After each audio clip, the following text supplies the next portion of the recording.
আমি ছোট থেকেই অনেক মোটা ছিলাম। তা দেখে একদিন আমাদের মালি বলতে লাগল, মামনি, তোমাকে আমি আমাদের গ্রাম থেকে এমন একটা জুস এনে দেব যে তুমি যদি সেটা ২০-২৫ দিন খাও তাহলে রোগা হয়ে যাবে। আমি ৭ দিন জুস খেয়েছিলাম। এবার তো আমি সেই জুস ছাড়া থাকতে পারতাম না। আমি তাকে বললাম, এবার আমায় আরও এনে দাও। সে তখন বলল, তোমাকে আমার সাথে যেতে হবে, যেখানে জুস তৈরি হতো আমাকে সেখানে নিয়ে গেল। সেখানে গিয়ে তো আমার হুঁশ উড়ে গেল। সেই জুস তো আমার ভাগ্যটা খুব বাজে ছিল। তারপরেও আমি এমন একটা গ্রামে জন্মেছিলাম যেখানে মেয়েদের নামের চেয়ে তাদের অবস্থা আর খুদ ধরে ডাকা হতো বেশি, যেমন মোটা, রোগা, কালো, বেটে, লম্বা ইত্যাদি। এই জাতীয় কথাগুলো নিশ্চয়ই আপনারাও শুনেছেন কখনো না কখনো। আর যার উপর দিয়ে এটা একমাত্র সেই জানে যে কষ্ট ঠিক কতটা। আর তার মধ্যে থেকে একটা শব্দ আমার জন্য বেছে নেওয়া হয়েছিল। আমি যেখানেই যেতাম আমার পিছন পিছন মোটা কথার শব্দটা ঠিক আসত। আপন হোক বা পর, যে কেউ আমায় দেখে হাসতে থাকত।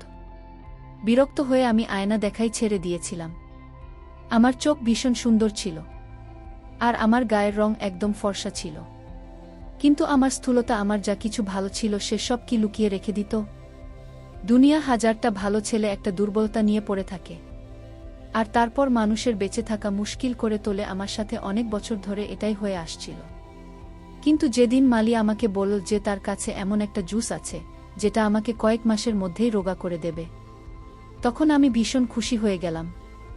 আমি এত বাজেভাবে দুনিয়ার দ্বারা নির্যাতিত ছিলাম যে আমি কোনো কিছু চিন্তাভাবনা না করেই মালির দেওয়া জুস খাওয়া শুরু করলাম। আর যখন আমি সেই জুসের সত্যিটা জানতে পারলাম তখন আমার পায়ের তলা থেকে যেন মাটি সরে গিয়েছিল।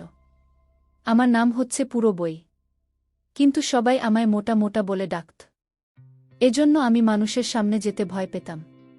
পরিবার, বন্ধু, এমনকি আমার নিজের বোনেরা ও মাঝে মধ্যে আমাকে মোটা বলে ডাকত। আর আমি সমাজে নিজের অস্তিত্ব নিয়ে লজ্জায় পড়ে যেতাম। কোনো অনুষ্ঠানে গেলে আমি একটা কোণায় বসে থাকতাম। কেউ আমাকে দেখে যদি মোটা বলে দেয় সেজন্য নিজের জায়গা থেকে সত্যম না। আমার খাওয়া দাওয়া সব সময় ভালো ছিল, আর আমার মা আমাকে সে সমস্ত কিছু খাওয়াতো যাতে আমার শরীর স্বাস্থ্য ভালো থাকে। আমি আমার মায়ের বড় মেয়ে ছিলাম, আর মা আমাকে স্বাস্থ্যবতী তৈরি করার জন্য সমস্ত কিছু প্রক্রিয়া প্রয়োগ করতে থাকত।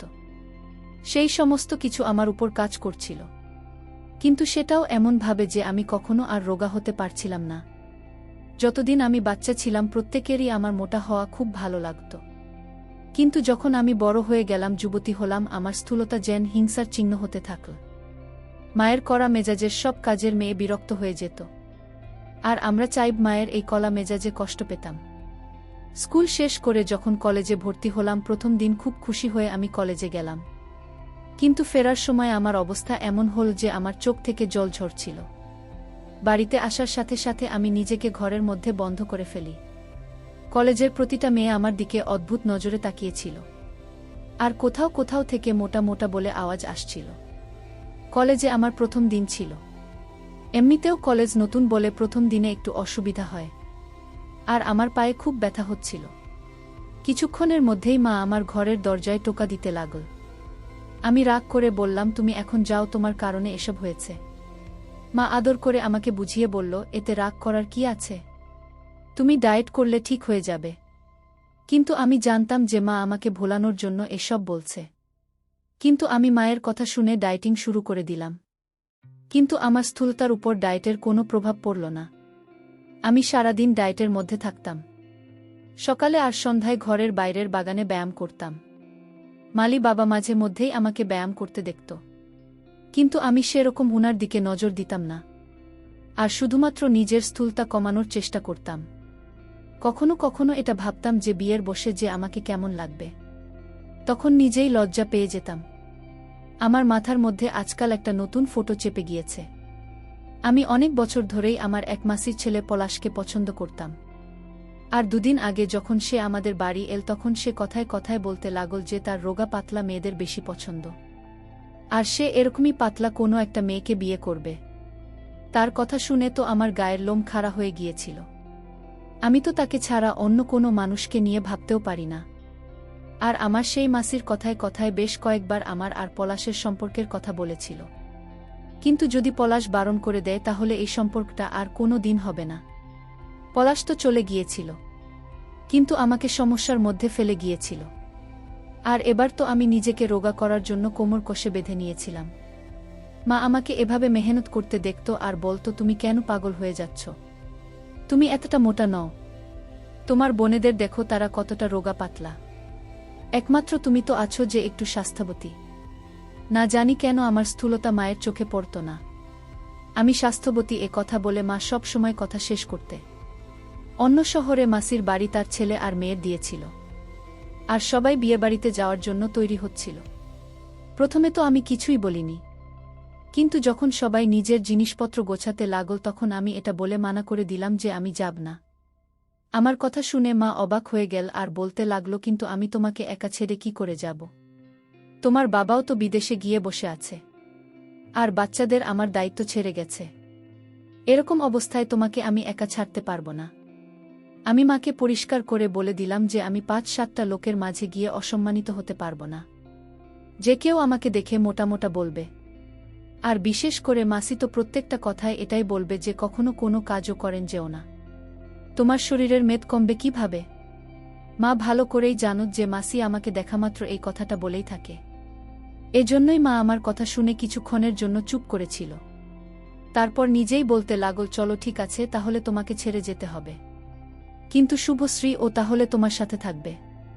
শুভশ্রী অনেকদিন থেকেই আমাদের ঘরে কাজ করত, তাই মায়ের উপর ভীষণ ভরসা ছিল, আর মা রাজি হয়ে গেল। আমি তো এটা ভেবেই খুশি ছিলাম যে আমার প্রাণ বাঁচল। আমি রোগা হওয়ার আগে কোনো মতেই কোনো বিয়েবাড়িতে যেতে চাইছিলাম না। আমার 2 বোন মায়ের সাথে বিয়ে বাড়িতে চলে গেল। বাড়িতে আমি আর শুভশ্রী থেকে গেলাম, আর কিছু কাজ করার মজদুর আসতে যেতে থাকত। আমার বাবা গত 7 বছর ধরে বিদেশে রয়েছে, আর বাবা বছরে একবার করে দেখা করার জন্য আসা যাওয়া করে। মায়ের যাওয়ার পরের দিন যখন আমি বাগানে ব্যায়াম করছিলাম তখন মালি বাবা বলতে লাগল, অনিতা, যদি আমি একটা কথা বলি তাহলে তুমি রেগে যাবে না তো? আমি ভাবলাম আলীবাবা আমাকে আবার সেই মোটা বা এরকম কিছু বলবে, না হলে বলবে যে এই ব্যায়ামে তোমার মেদ কিছুতেই কমবে না। কিন্তু মালি বাবা যা বলল সেটা শুনে তো আমি খুশি হয়ে গেলাম। সে আমাকে বলতে লাগল যে তাদের গ্রামে একটা এমন জুস তৈরি হয় যেটা খেয়ে অনেক মোটা মানুষ ও একদম রোগা পাতলা হয়ে যায়। শুধুমাত্র 20-25 দিনও জুস খেলে আমার সমস্যার সমাধান হয়ে যাবে। আমি মালি বাবাকে বললাম, যদি সত্যিই এরকম কিছু হয় তো তুমি তাড়াতাড়ি আমাকে জুস এনে দাও। মালি বাবা বলতে লাগল, আমিই সামনের বাড়ির মালিকের জন্য 7 দিনের জুস এনেছিলাম, আমি ওটা তোমাকে দিয়ে দিচ্ছি। আমি অবাক হয়ে জিজ্ঞাসা করলাম যে সামনের যে বাড়ির মালিক সে ও কি এই জুস খায়? তখন মালি বাবা হেসে বলল, হ্যাঁ বাবা, সেও এই জুস খায়। মালি বাবা বলল যে সে তার কাজ করে নিজের বাড়ি থেকে জুস এনে দিয়ে যাবে। আমি ব্যায়াম করে ভিতরে এসে দেখলাম যে কাজের মেয়ে শুভশ্রী বসে বসে কাঁদছিল। সে বলতে লাগল যে তার ছেলের অ্যাক্সিডেন্ট হয়ে গেছে, আর তাকে গ্রামে ফিরতে হবে। কিন্তু সে আমাকে একা ছেড়ে যেতে পারবে না। তাই সে আমাকে বলতে লাগল, মামনি, নইতা তোমার মাকে ফোন লাগাও। আমি তাকে এমন কিছু ব্যবস্থা করতে বলি যাতে আমি গ্রামে ফিরতে পারি। আমি আমার ঘরে এসে ফোন হাতে নিলাম, আমাকে ফোন করতে যাচ্ছিলাম। তখন আমার মনে হলো যে মাকে এখানে ডেকে নেওয়ার থেকে তো আমার একা থেকে যাওয়াই ভালো, কারণ মা আমাকে কখনো কোনো জুস খেতে দেবে না। এর আগেও আমি একবার রোগা হওয়ার কিছু ওষুধ ব্যবহার করেছিলাম, আর আমার অবস্থা এত খারাপ হয়ে গেছিল যে আমি হসপিটালে পৌঁছে গেছিলাম। সেই দিনের পর থেকে মা রোগা হওয়ার জন্য আমাকে দায়ী। তিনি ছাড়া অন্য কিছু খেতে দিত না। মায়ের তো আমার ডায়েটিং করা নিয়েও আপত্তি ছিল, কিন্তু আমার কান্নাকাটি দেখে সে চুপ করে যায়। কিছুক্ষণ পরে আমি ঘর থেকে বাইরে আসলাম, আর আমি শুভশ্রীকে বললাম, মা বলছে তুমি নিজের গ্রামে ফেরত যেতে পারো। সে বিকেল অবধি ফেরত চলে আসবে। আমি ভালো করে জানতাম যে মায়ের শুভশ্রীকে ফোন করার খেয়ালও মনে আসবে না, আর আমি আরাম করে জুস খেয়ে মায়ের আসার আগে অবধি কিছুটা তো রোগা হয়ে যাব। শুভশ্রী চলে গেল, আর বিকেলে মালি বাবা জুস দিতে বাড়ি আসলো। আমি মালির থেকে জুস নিলাম আর তাড়াতাড়ি সেটা খেয়ে নিলাম। সেটা ভীষণ ঠান্ডা আর দারুণ খেতে ছিল। আমাদের মালি বাবা বলল, 5-6 দিনের মধ্যেই তফাৎ দেখতে পাব। জুস খাওয়ার কিছুক্ষণ পরেই আমার ভীষণ শান্তি অনুভব হলো, আর এমন মনে হচ্ছিল যেন আবার হাত পা ঠান্ডা হয়ে গেছে। আমি আরাম করে নিজের ঘরে শুয়ে পড়লাম, আর কিছুক্ষণ পরে আমার ঘুম এসে গেল। আমি ঘরে একা ছিলাম, এজন্য আমার ঘুম ভাঙানোর কেউ ছিল না, তাই আমি খুব আরামে দিন কাটাতে লাগলাম। আর প্রতিদিন আমি জুস খেতে লাগলাম। জুস খাওয়ার সাথে সাথে আমি হালকা অনুভব করতাম। আমার মনে হতো যে আমি যেন আর এই জুস ছাড়া থাকতে পারব না। মায়ের কখনো কখনো ফোন আসত। তখন আমি তাকে বলে দিতাম যে আমি ভালোই আছি। আর যখন শুভশ্রীর কথা জিজ্ঞাসা করত তো আমি কথার প্যাচে তাকে ভুলিয়ে দিতাম। 7 দিন হয়ে গিয়েছিল আর 7 দিন জুস খেয়ে আমি শেষ করে দিয়েছিলাম। বিকেলে যখন মালি বাবা আসলো আমি তাকে বললাম যে আমার আরও শরবত চাই, কারণ 7 দিনের জুস খেয়ে আমার মাত্র সামান্যই তফাৎ হয়েছিল। কিন্তু আমি এমন অনুভব করতাম যে সেই জোশটা আমার জীবনের একটা প্রয়োজনীয় কিছু হয়ে গিয়েছিল। মালিবা বলতে লাগল, আরও জুস নেওয়ার জন্য তোমাকে আমার সাথে যেতে হবে। সেটা আমার একটা বন্ধু ঘরে তৈরি হয়, কিন্তু আমার সেই বন্ধু গ্রামে গিয়েছে, আর তাই বন্ধুর বাড়িতে তার বউ একা আছে। তাই আমি ওখানে একা যেতে চাই না। যদি তুমি সাথে যাও তাহলে আমরা জুস নিয়ে আসতে পারবো, না হলে তুমি আরও কিছুদিন অপেক্ষা করো। আমার তো এই জুস ছাড়া থাকা এক মুহূর্ত সম্ভব হচ্ছিল না। আমি মালি বাবাকে বললাম যে আমি তোমার সাথে যাচ্ছি, কিন্তু আমার ওই জুস এখনই চাই। আমাকে মালি বাবা সেখানে নিয়ে চল। আর আমরা একটা বড় বাড়ির মধ্যে পৌঁছলাম। মালি বাবা বলল যে তার বন্ধু বই এখানে সার্ভেন্ট কোয়ার্টারে থাকে, আর সেখানে পৌঁছে তো আমার পায়ের তলার মাটি সরে গেল। সেই জুস আসলে এক ধরনের মতো ছিল, যেটাকে গ্রামের লোকেরা সবসময় ব্যবহার করে থাকে। আর আমার এই মুহূর্তে সেই জিনিসটার আরও বেশি চাহিদা মনে হতে লাগল। মালি বাবা আমাকে সার্ভেন্ট কোয়ার্টারে নিয়ে যাওয়ার জায়গায় একটা বাড়ির ভিতরে নিয়ে গেল। ও আর সেখানে মদ তৈরি হচ্ছিল। একজন মহিলা সেখানে বসে মদ বানাচ্ছিল, আর একদিকে বোতল সাজাচ্ছিল। আমার শরীর পুরোপুরি ভেঙে পড়েছিল যেন। আমি মালি বাবাকে বললাম, আমাকে ব্যাস এক গ্লাস জুস দাও। মালিবা বলতে লাগল, তুমি জুস পেয়ে যাবে, কিন্তু তার জন্য তোমাকে একটা চাহিদা পূরণ করতে হবে। আমার অবস্থা এত খারাপ ছিল যে আমি মালি বাবার সমস্ত কথা মানতে রাজি হয়েছিলাম। আমি বললাম, ঠিক আছে, তোমার যত টাকা দরকার আমি দিতে রাজি আছি, কিন্তু আমি এখন জুস খেতে চাই। মালি বাবা আমাকে নিজের সাথে একটা ঘরে নিয়ে গেল, আর মদের গ্লাস আমার হাতে ধরিয়ে দিল। এরপর সে যা বলল সেটা শুনে আমার গায়ের লোম খাড়া হয়ে গেল। সে জুসের ক্লাসের বদলে আমার থেকে আমার মান সম্মান চেয়ে বসল।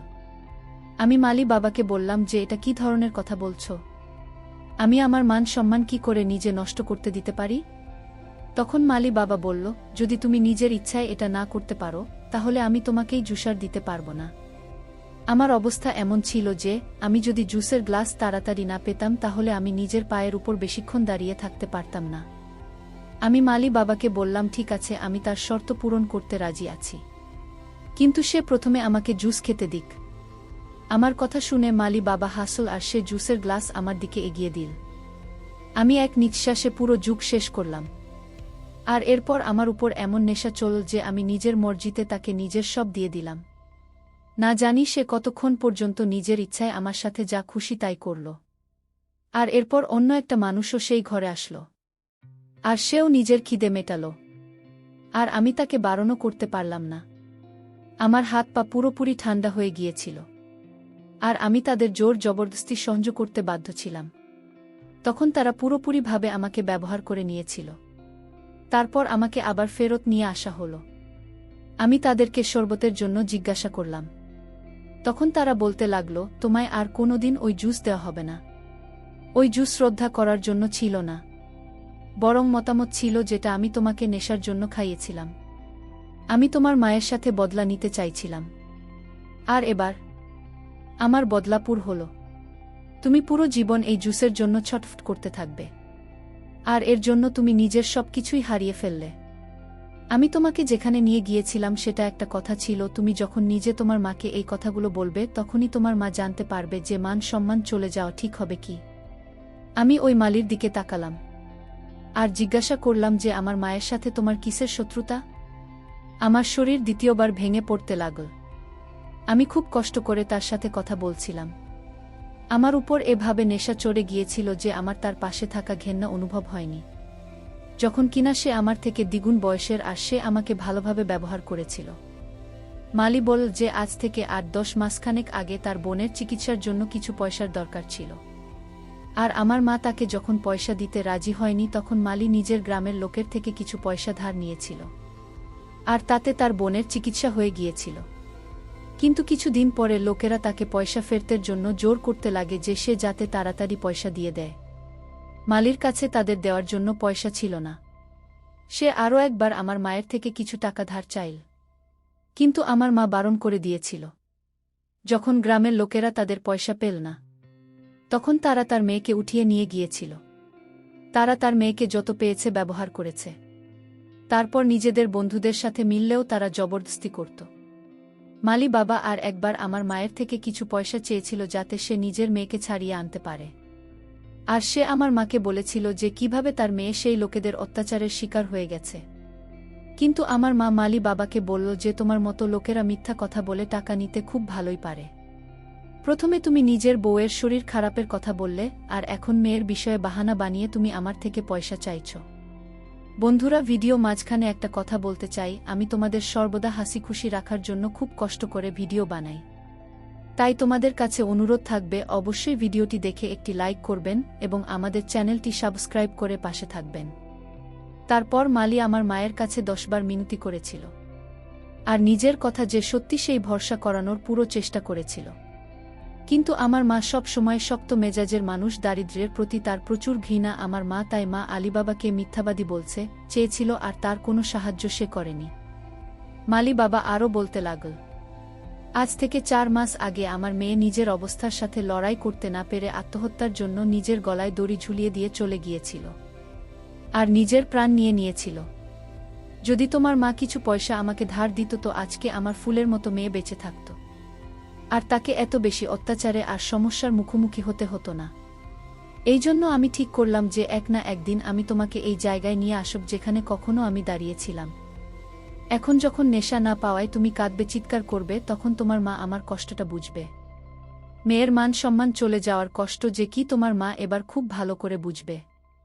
মা আলিবাবা বাংলায় আমাকে একা ছেড়ে চলে গেল, আর আমি জুস না পাওয়ার কারণে পাগল হতে লাগলাম। আমার হাত পা পুরোপুরি ঠান্ডা হয়ে গেল, আর মালির কথায় আমার হুঁশ উড়ে গিয়েছিল। সে নিজের মেয়ের মৃত্যুর বদলা আমার থেকে নিয়ে নিয়েছিল। আমার অবস্থা এত খারাপ ছিল যে আমি তাড়াতাড়ি আমার মাকে ফোন করলাম, আর তাকে ফেরত আসার জন্য বললাম। পরের দিন সকালে আমার মা আর বোনেরা ফেরত চলে এলো, কিন্তু সেই সময় পর্যন্ত আমার অবস্থা আরও খারাপ হয়ে গিয়েছিল। আমার মা কিছুই বুঝতে পারছিল না যে আমার হঠাৎ করে কি হয়ে গেল। সে আমাকে নিয়ে তাড়াতাড়ি হসপিটালে গেল। তখন সে জানতে পারল যে আমার সাথে কি কি অত্যাচার হয়েছে, আর আমাকে নেশা ধরানো হয়েছে। নেশা না পাওয়ায় আমি পাগলের মতো চিৎকার করছিলাম, আর আমার মায়ের এখনো পর্যন্ত সত্যিটা জানা হয়নি। সে চিন্তিত আর অবাক হয়ে দাঁড়িয়েছিল। ডাক্তার আমাকে শান্ত করার জন্য ইনজেকশন দিয়েছিল। কিছুক্ষণের জন্য আমি আরাম পেতাম, কিন্তু যে ওষুধের প্রভাব যখন শেষ হয়ে যেত তখন আমি আবার চিৎকার করতে লাগলাম। আমি অনেক দিন পর্যন্ত মেডিকেলে ছিলাম। 2.5 মাস পর আমি মেডিকেল থেকে ছাড়া পেলাম। আমার নেশার অভ্যাসটা এবার শেষ হয়ে গিয়েছিল। যখন আমি নিজের ঘরে আসলাম তখন আমি নিজের মাকে মালির সমস্ত কথা বললাম। আমার মায়ের নজর লজ্জায় নিচু হয়ে গিয়েছিল। সে একটা গরিব বাবার কথায় বিশ্বাস না করে তার মেয়েকে মৃত্যুর মুখে ঠেলে দিয়েছিল। মালি সে দিনের পর থেকে কখনো আমাদের বাড়িতে আসেননি, কিন্তু এখন আমার মা প্রত্যেক দিন তাকে নিশ্চয়ই মনে করে। সে কিছু বুঝতে পারছিল না যে তার কি মালিককে কেননা করা উচিত নাকি নিজের অবস্থার উপর কষ্ট পাওয়া উচিত। মা নিজের ভুলের ব্যাপারে বহাল ছিল, কিন্তু এখন অনেক দেরি হয়ে গিয়েছে। সেই 2.5 মাস আমি মেডিকেলে পড়ে পড়ে হাড়ের খাঁচা তৈরি হয়ে গিয়েছিলাম। আমি যে কিনা সবসময় রোগা হতে চাইতাম, সেই আমি এখন যখন আয়না দেখি একটা হাসি আমার ভেতর থেকে উঠে আসতে লাগে। রোগা হওয়ার ইচ্ছায় আমি আমার মান সম্মান হারিয়ে ফেলেছিলাম। আর কোথাও না কোথাও এতে আমার মায়ের ভুল ছিল। কখনো কখনো আমরা অর্ধেক প্রার্থনা করি, আর যখন সেটা পূরণ হয়ে যায় তখন সেটা সহ্য করার ক্ষমতা রাখি না। বোধহয় এই জন্যই বলা হয় যে প্রার্থনা করলে সবসময় পুরোপুরি করা উচিত। আমরা এটা ভেবে অন্য মানুষকে সাহায্য করি না যে সে আমাদের সাহায্য পাবার যোগ্য নয়, কিন্তু এটা শুধুমাত্র আমাদের ভগবান জানে। ভগবান আমাদের যা কিছু দিয়েছে আমরাও হয়তো তার যোগ্য নই সব সময়, কিন্তু তাও তো ভগবান আমাদের সব কিছু দিয়েছে। তাহলে আমরা কেন যাদের প্রয়োজন তাদের সাহায্য করার সময় ভাবতে থাকি? আমাদের নিজেদের দিক থেকে সবসময় চেষ্টা করা উচিত যে আমরা কখনো তার দুর্বলতা বা তার যেটা নেই সেটা দিয়ে যেন তাকে না দেখি। বা কারুর দুর্বলতা দিয়ে যেন তাকে না ডাকি। আসুন আমরা সবাই মিলে কথা দিই যে সমস্ত গরিবদের সাহায্য আমরা করব আর কাউকে অপমানিত হতে দেব না। তো বন্ধুরা, আজকে এই পর্যন্তই। ভিডিওটি দেখার পর যদি তোমাদের ভালো লাগে তাহলে অবশ্যই একটি লাইক করবেন এবং কমেন্ট করে তোমাদের মতামত জানাবেন। আর চ্যানেলটি সাবস্ক্রাইব করে সাথেই থাকবেন। ধন্যবাদ।